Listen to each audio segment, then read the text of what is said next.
We went to a Dundee United game, which is my team, and one of our guys was trying to support the team and said, "Let's go Dundee." Well, that's the rival. And I'm like, sit down and don't say that again, otherwise you'll get us beat up. So he quickly sat down. Hello and welcome to a special car edition of My Mom Calls It Soccer. I'm Michelle and I'm a Liverpool fan. I'm Chase, I call it football, and I'm a Barca fan. And I'm Grandma, and I'm a Real Madrid fan. And so this week, we are getting ready to head out of town for something exciting that we'll talk about in just a little bit. So we thought, why not just go ahead and do the episode from the car? And also, we have a special interview that we're going to share with you this week with the head soccer coach for the men's team at Drury University, Ben Taylor.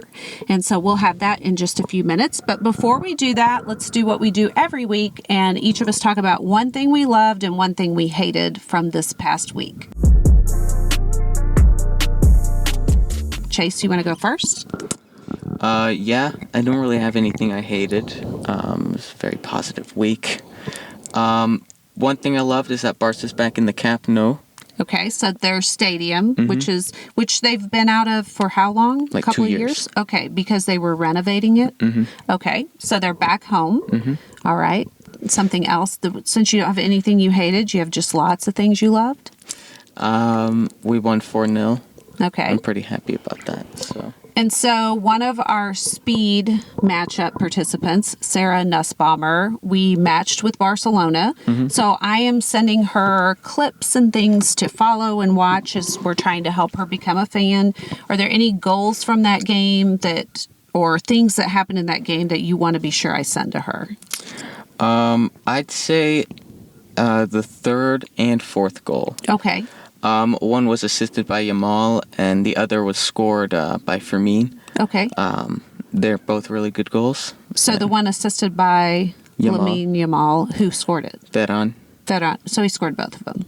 No, Fermin scored the third one, and then Ferran scored the fourth. Okay, so we'll share that with her. Nothing that you hated from this week. It's all positive. Oh, yeah. All rainbow and sunshine for Chase. I mean, you wouldn't know, but yeah. Yeah, I know. Sorry. I know. We'll get to that. Okay, Grandma, one thing you loved, one thing you hated this week. Okay, I loved that Real Madrid finally scored a goal. Actually, two, since they had gone 2 games without scoring any goals at all. The one thing that I hated was that it was a 2-2 draw. So that was disappointing. Some of us were praying for a draw this weekend. So I had a lot of things I hated this week. The first thing I hated was that Guatemala was eliminated from their attempt to qualify for the World Cup.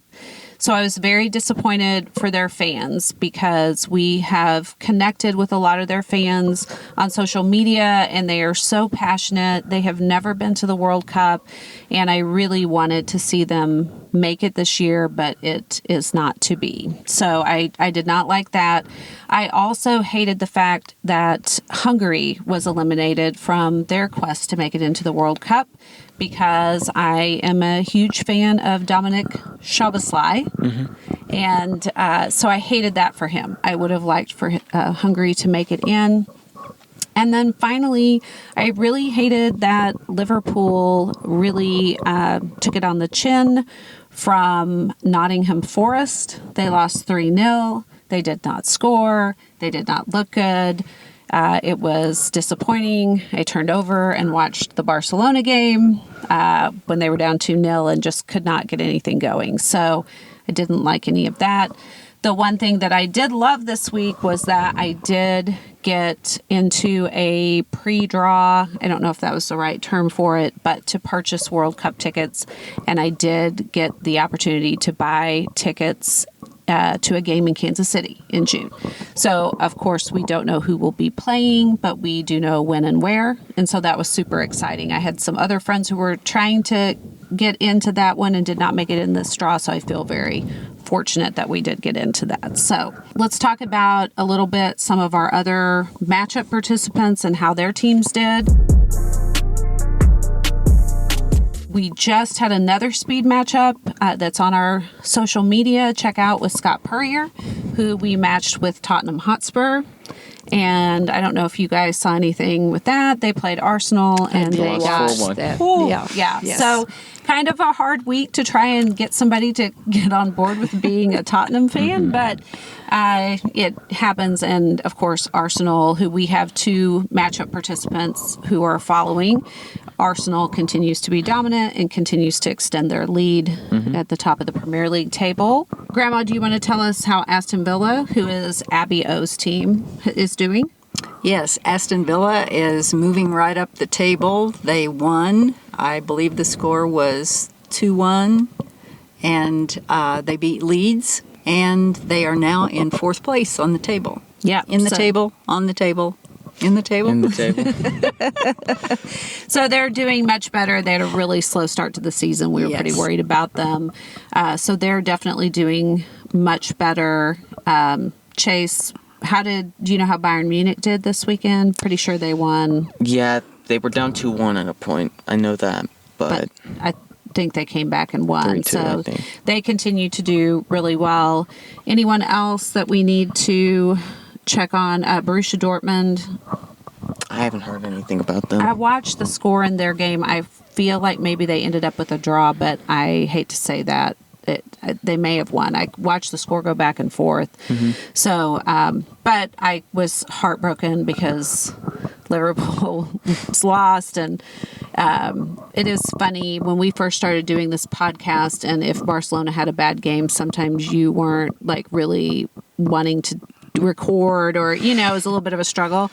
Feeling that this week, that I didn't want to watch any other soccer/football games, and But it is a teaching moment because you are a fan and you are not a fair weather fan. Yes. So when you pick a team, you stay with them through thick and thin, thick or thin, or that is true. It is highs true. and lows. And I think it does deepen your fandom to live through the difficult times. But I really hope that Arne Slot figures it out and they turn things Liverpool around. fans lived through 30 years of difficult times. Yes. They went such a long time without winning a Premier League. And it is So. coming in as a new fan on a year when they won the Premier League, and then having a much more normal year, or pedestrian, or whatever you want to say. But I'm still hoping that they turn it around and figure out and start playing better, obviously. So that's kind of an update on our teams and on our matchup participants and our 2 new speed matchup participants. If you haven't seen those, go check out our TikTok, and we're going to be doing more of those as we continue on our mission, which is to bring more people, more fans to the game who are more like Grandma and I, that are coming in, don't know anything, and making the game more accessible to people like us so you can learn to love it. I do want to add that I want to give credit where credit is due. Jude Bellingham was responsible for both of the goals that Real Madrid Did he have an scored. assist on the first He one? did. Okay. Yes. He had a header in, and then it was Housen that kicked it on in, and then he scored the second goal. I did see that and he since scored I the was a second. little critical of him to She's been begin with, real I want to critical. give him credit. Of Jude Bellingham. So glad that he is doing better for you. So now we're going to kick it over to our interview that we had with Coach Ben Taylor with Drury University Men's Soccer. Please enjoy. And then when we come back next week, we'll tell you about what we did on our special trip to Kansas City that we're getting ready to leave for. Have a good rest of your week. Enjoy this interview. Today with us, we have a very special guest that we're going to interview. We have Coach Ben Taylor from Drury University, which is my alma mater. And we're going to talk to him a little bit about his season, but also about his history with the sport, his love of the sport, and anything else he wants to share with us. So welcome. Thanks for having me today. Yeah. I feel very honoured to be a special guest. I don't know if I'm that special, but You're very special. We'll see. We'll see. We're happy to have you here. Okay. So tell us about your start in the sport, which I am sure you call football. Yeah, so definitely football. Really started playing probably from like 3-4. Okay. Like really young. I'm from Dundee, Scotland. Lived in England for a little while as well, and really in the UK, it is like the main sport. Yes. So yeah, really kind of grew up playing since I can remember. Okay. But yeah. Yeah. And so tell us, how did you get to the United States? Cool. So I actually left school at 16 to go and play full time for Inverness Caledonian Thistle. So I'd done that, and then after that I played in a game where Alf Bilbao and Ryan Swan, Okay. who were the coaches here at Yes. the time, were there. Ryan Swan's from Perth, Scotland, and yeah, they seen me there, and then that's really how it all kind of got started? going. Yeah. Okay. Yeah. And so did you go 4 years to Drury? 4 years to do Okay. it. Yeah. All right. Yeah. And then did you stay in the States after that? You've been coaching in the States since then? Yeah, so in the summers, it's called USL League 2 now. It Okay. used to be called the PDL. I would go and play, it's kind of considered like semi-professional for a team called the Des Moines Menace. Okay. And when I was there, I met a guy by the name of Brandon Ormos, and he offered me a job as an assistant coach at Iowa Central Community College. Okay. So after I graduated, I went from Des Moines, Iowa, where I was playing, up to Fort Dodge, Iowa. Okay. And so USL, you mentioned, is Yeah. that the league that is looking at coming to Springfield? Yes. Okay. Yeah. So it's the same. It's all under the same umbrella. USL League 2 is the league that really anyone can play in. Okay. But it's kind of like specifically for people in college or that have just left, Okay. looking to kind of make that next step. Okay. Tell us, in terms of your love of the game, who is obviously Scotland's your country team. mhm. Yes. Just qualify for the World Yes. Cup. Yes. And that's really exciting, right? Because Very it's exciting. been a while. 1998. Okay. France 98 was the last World Cup. So it's That's been a while. very exciting. Yeah, very. And then what is your club team? So Dundee United Okay. is my Scottish team. So I grew up with like a season ticket, so I'd go and watch them play. And then when we moved to England, my dad was a big fan of Chelsea. Okay. So they had a few Scottish players at the time. So that's kind of my English team. Kind of your. but yeah. So Chase is a big Barcelona fan. Okay. That is his club team, and I believe they play Chelsea this week. We do. In Champions In the League. Champions League, yeah. Yes. So, you have any predictions? You two. What do you think? I don't do predictions. I'd say it's a high scoring game. Yeah. Definitely. Chelsea's fun to watch, and Do you know what? I agree with that. I think it will be high scoring because Chelsea's weakness is like their centre backs, and Okay. I don't think the goalkeeper's the best. So Yeah. I agree. I think it will be there'll be goals in the High-scoring. game for sure. and Barcelona gives up a lot of goals. So yeah, yeah. So Yeah. should be fun to watch, though. Should be entertaining. Yeah. Very good. Yeah. Grandma, did you have any questions you want to throw in here, or you want to? What position did you play? So when I played like a left wing back, so like an attacking, left back. So probably got into the attack more than, not more than defended, but that was probably more of my job. I had a little bit more license to go forward. Yeah. Cool. So for people like myself and Grandma who are getting into the game, what is one of the main things that you think is important for new fans to understand, or something that helps a new fan get into the game and get up to speed on what's going on? I think, so if I flip that in kind of with American sports I'm maybe trying to get into, I always try and find something maybe about the game or a person that's playing. So I know Big Chiefs area, so like Travis Kelce, Yes. so then you're Yes. a bit invested. So maybe, which I believe you do something similar already, but finding that someone just to kind of like get you attached to a team, or so you then check Yes. their results and stuff. Kind of a player to follow. Exactly. Okay. And then I think, I know sometimes it's it is different maybe to a lot of the traditional American sports. So maybe even starting with watching like extended highlights on YouTube. Yes. Some maybe the best actions or goals, and then maybe building from there. Instead of just starting trying to watch a whole game. Yeah. Yeah. Because I think I would have a hard time with some sports doing that. Yes. So that would be kind of my advice. Yeah. If the shoe was on the other foot a little that's bit. great advice. So for you, with your Scottish club team that you follow, is there any way that you are able to watch games here? It's amazing. Really? Yeah. So Paramount Plus. Okay. CBS Sports, they'll play Dundee United games, not every week, but they carry like the SPFL, and that's actually something that's very interesting. Is that when I came to the States in 2007, I remember there only being one MLS game on a week. Yes. You couldn't get access to anything, and now I think even if you're not looking for soccer, you can find it Yes. On one of the platforms or on the TV. So that's really cool to see how much it's grown. Yeah, that's awesome, because that's one of the things that we're trying to do is help people know where to watch and break that down for them and which channels carry that. So that's nice to know that if they want to get into Scottish League, They can. Paramount Plus. Paramount Plus, Dundee United. Okay, There you go. very good.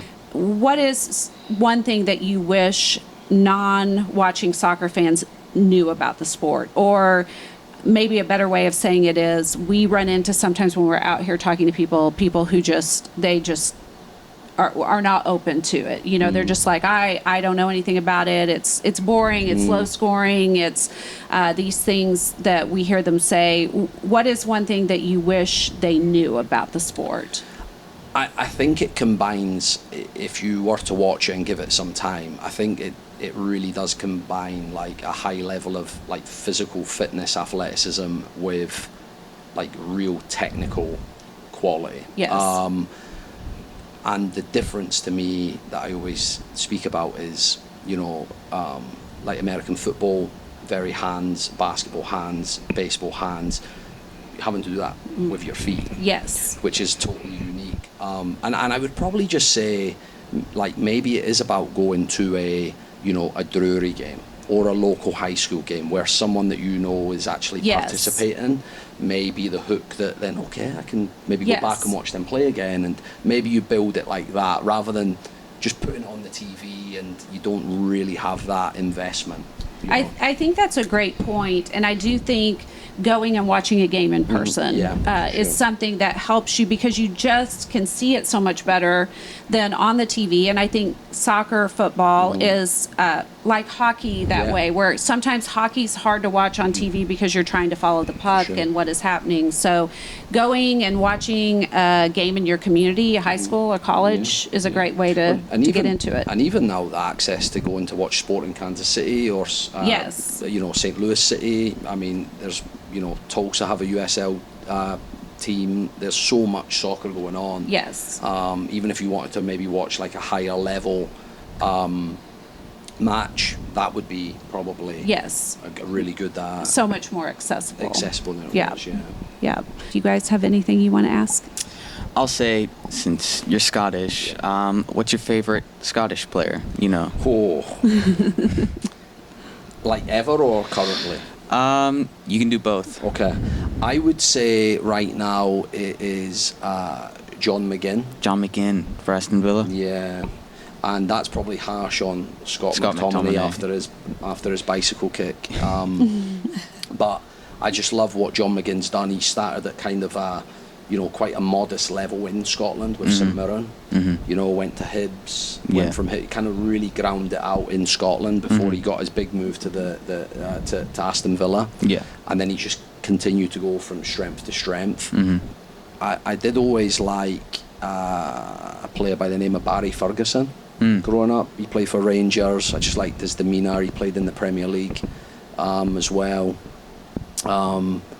They would probably be just off the top of my head, but John McGinn right now, that's why he's got a song. We've got John McGinn. Look up his song. Yeah. I think that's one of the greatest things too, is that all of the songs and the chants, but the songs specific to players, I think is just so much fun. I'm going to say something as well, and this will probably annoy people, but I'm going to say it. I think everyone should go and watch the national anthem before Scotland played Denmark Okay. at Hampden. It's spine tingling. Okay. Really, really good. So everyone has an assignment. Everyone has an assignment. Okay. YouTube. Watch the goals and stuff as well, because there were some really good goals in that game. But yeah, if you watch the national anthem, it's definitely special. So, Okay. Yeah. Very good. We will definitely do that. Any other questions from either one of you? I guess, well, apart from Alex Ferguson, but your favorite Scottish coach? Oh, that's a really good question. Yeah, Alex Ferguson's obviously right up there. I actually, which was quite special, we spoke before this. I took the program to Scotland, and we were able to meet some coach. Like my staff was able to meet some other coaches, which was really good. And I'm also in a. If you watch the Scottish League right now, Hearts of Midlothian are top. Okay. And this morning I was on a Zoom call with their manager, their coach. Oh. Not just me, but as a kind of professional development Sure, thing. yeah. And he's done an amazing job. His name's Derek McInnes. Okay. So I really like what he's done. Probably smoked some names maybe that people wouldn't have heard of. Yeah. Yeah, I think I like David Moyes. David Moyes. I think he's done well. Done well for Everton. Yeah, and he had a hard time at United. Man United, but there are there's lots of good. There's been lots of kind of good. Steve Clark, obviously, just getting Scotland to the World Cup. So yeah, there's quite a few that I like. So you mentioned, let's talk a little bit about your team, about Drury. Okay. Tell us a little bit about your season and tell us about taking the team to Scotland. Scotland was amazing. So it was like the second trip I'd done, taking the team to Italy previously, but to take him kind of home was really special. We played, I think, 4 games. I think we won 2, lost 1, tied 1. But really just seeing the guys like embrace and be around like a different culture. We went to a game and it was kind of the little things like you can't say this. If you say so in Dundee, we went to a Dundee United game, which is my team, and one of our guys, Tyrell Finn, was trying to support the team and said, "Let's go Dundee." Well, that's the rival. Oh. And I'm like, sit down and don't say that again, or you'll get us beat up. So he quickly sat down. But little things like that you probably don't. I don't know if there's there's not in soccer anyway, like an equivalent. That was kind of cool to see. Yeah, and just them embrace like a different culture and stuff was really neat. And then the season was positive. I think we were 8, 4 and 5 through the regular season, and we were 4th going into the last round of games. We just left too many points on the table. So we beat Rockhurst, who won the regular season. We beat Maryville, who won the conference tournament. But then we just dropped points that we shouldn't have dropped, and ultimately cost us an opportunity to go to the national tournament. But the GLVC is really tough. 5 teams made the national tournament, so we finished 6th. So we're just outside of that, and we think we're really close to being able to do some really special things. But it was a good season, really good group of lads. Lots of guys from Springfield that play. And had good seasons, good careers and stuff. So it's fun. That's awesome. Yeah. So what do your guys do in the off season? So right now, after the season ends, the NCAA make you give them 2 weeks off. Okay. Which is right. Yes. And then we actually train on Monday. Okay. And it'll be our only training session between now and Christmas, just because of rules. So finals week you're not allowed to do anything. The week before finals week you can't do anything, and with Thanksgiving break it just gives us Monday and really just to reconnect with the guys like one last time, and without like the seniors there, right? They've all yes. kind of graduated. Just one opportunity really to do that, and then we get back after the break and we give them a couple of weeks to settle back into classes. And then we'll get into it. We get 8 hours with the NCAA.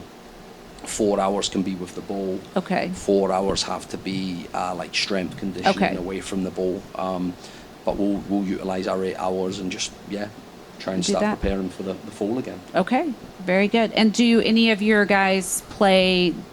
Do college players still play club ball in the summer, or do anything else, or that's all just associated with Drury? No, so a few of the guys will go away and play in the summer at different, whether it's like the NPSL, USL League Two, Okay. just to keep fit and go and experience something new. So some guys will do that. Other guys, if they don't, other guys may just kind of like take part in kick-arounds and stuff. Okay. Wherever they're from, and then we send like a program for them to stay fit. Okay. And kind of do that as well. So so that's something that we try and do. We're in like a Strava app. So as a team. And a what? It's called Strava. Strava. So okay. it's like a fitness app. Oh, okay. So all okay. their runs and stuff. And So they know what to do, and you can track if they're doing it. And the staff join in. It's kind Okay. of a bit of competitiveness and stuff as well. So we do some of that. So yeah, it's kind That's of fun. awesome. Yeah. And so then you'll kick off your next regular season will start in August of 26, August or September? Yeah, okay. like middle of, we'll start pre-season like middle of August. Okay. And then beginning of September is kind of the start of the regular season. So Okay. yeah. Very good. Yeah. All right. Well, thank you so much for problem. letting us come in your office No and problem. No interview problem. you. And we'll come back next Absolutely. fall if that's okay. No We'd love problem. to come, and we'll come out and come to a game as well, and maybe Brilliant. talk to a couple of players. And No problem at all. So- I've got a lot of guys that can talk a lot, so we can facilitate that'd that. be a No good fit. problem. Yeah. Grandma, did you have something else? I just wondered if you get to play any. you know- If you have a group of guys that I sometimes join in with training a little bit. Not often. I did play a little bit like at Lake Country and stuff, but it's weighing up like getting hurt and Yes. because not everyone. I'm really competitive, so I want to Yes. win. Right, right. And then so it's probably not the right equation to Yes. Yeah. Probably frustrating for Yeah, you, it can be, and yeah. playing with people who didn't play at your level, Yeah, and a just little all the. that, and then I think sometimes it's more like, especially indoor, like with a board, you get people just kind of running around. You're like, it can be a bit, yeah. So I do play, and I probably would like to play a bit more, but I'm always a bit, it's a bit still tough. hesitant A about little bit, but I do love it, and but I love coaching and stuff too, and like I say, jumping with the guys, and it's always fun because if they don't like me that week, they can kick me. Right, yeah. So it's quite unique in that sense. But yeah. Well, one of the things we talk about, and Chase is super embarrassed when I bring this up, but I have noticed in coming to the sport how soccer, football coaches are so much more fit than the coaches of other American sports. I don't know. I don't know if it's just because you have to run. You kind of keep I that think you going or probably what. keep doing it. Yeah. It's so ingrained in you, but Yeah. definitely different than NFL coaches. Yeah, I've actually seen a picture before of like it's like NFL coaches and then it can be different, but yeah, I don't know, maybe it's just kind of staying like All that running conditioning and you and just used to it and you just keep it up. I think so, So, yeah. where NFL linemen are having to eat and work out, and then they probably Exactly. stop that working out. Yeah, So no, definitely. But I enjoy. I think for me too, like to deal with 18 to 22-year-old kids all the time.